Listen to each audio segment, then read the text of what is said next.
Morning praise Lord, welcome to this video. ஏன் இந்த மாதிரிலாம் நான்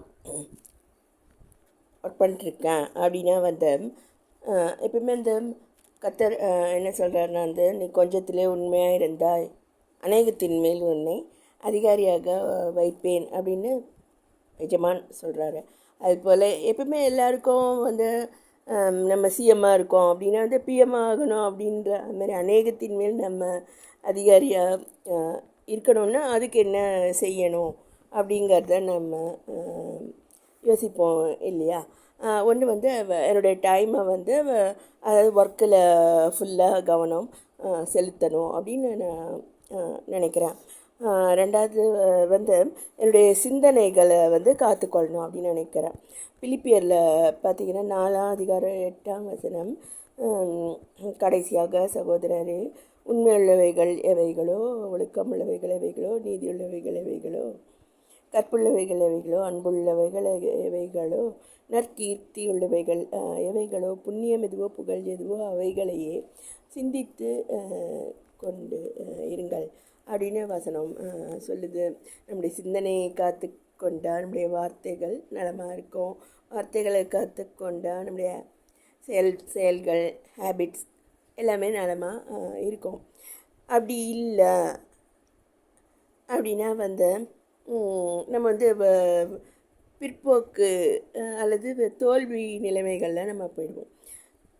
உதாரணத்துக்கு பார்த்திங்கன்னா யார் வேணால் நல்ல கருத்துக்களை சொல்லலாம். உதாரணத்துக்கு பார்த்திங்கன்னா எங்கள் சபையில் இருக்கக்கூடிய பாஸ்டர்ஸ் ரொம்ப தாழ்மையானவங்க.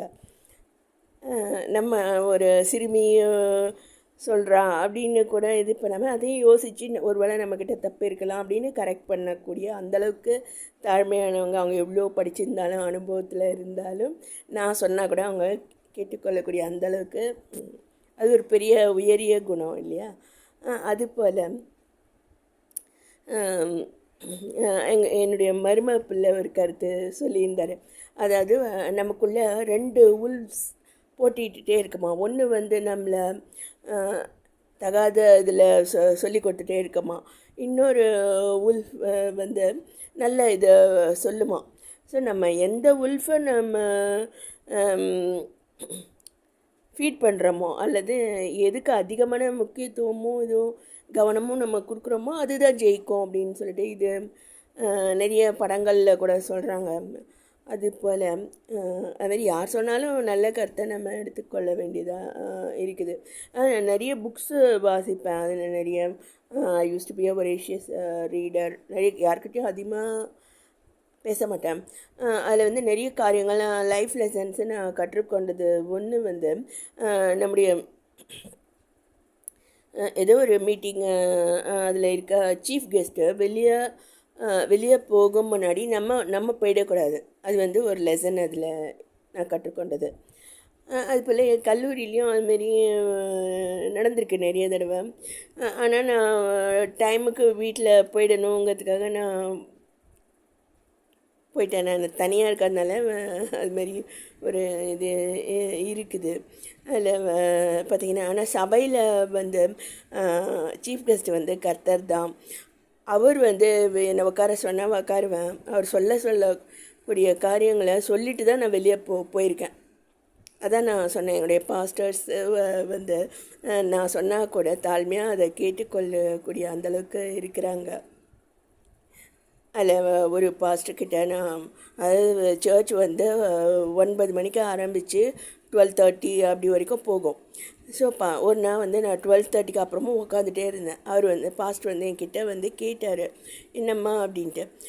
விசாரிக்கும்போது நான் அதாவது சீஃப் கெஸ்ட்டு கர்த்தர் தான். கர்த்தர் அது மாதிரி நம்ம ஏன் ஸ்க்ரீன் நம்ம போட்டிருக்குறோம் அப்படின்னு நான் பாஸ்டர்கிட்ட கேட்டேன். அனாவசியமாலாம் நான் பேசுகிறது கிடையாது. பாஸ்டர் அது ஏதோ அக்கோஸ்டிக் ரீசன்ஸ்க்காக போடப்பட்டிருக்க அப்படின்னு அவர் சொன்னார். நல்லா ரொம்ப கிராண்டாக இருக்கும். ஃபுல்லாக ஒரே செட்டாக வாங்கியிருக்கிறாங்க. அதில் நான் சொன்னேன், ஒரு வேளை கர்த்தர் சிலுவையில் மறிக்கும் போது மேல் தொடங்கி கிழிஞ்ச திரைச்சீலை நம்ம ஒரு வேளை நம்ம சபையில் திரும்ப தச்சு போட்டுட்டோமா பாஸ்டர் அப்படின்னு நான் சொன்னேன்.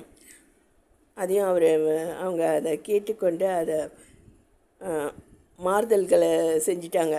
ஸோ நம்மளை பார்த்து நிறைய பேர் அதேமாரி அவங்களே செஞ்சுருக்காங்க, நம்மளும் செய்வோம் அப்படின்ட்டு நினைக்கிறது தான் இருக்குது. பட் ஸோ செடி அழியா நம்ம பாஸ்டர்ஸ் ரொம்ப தாழ்மையானவங்க.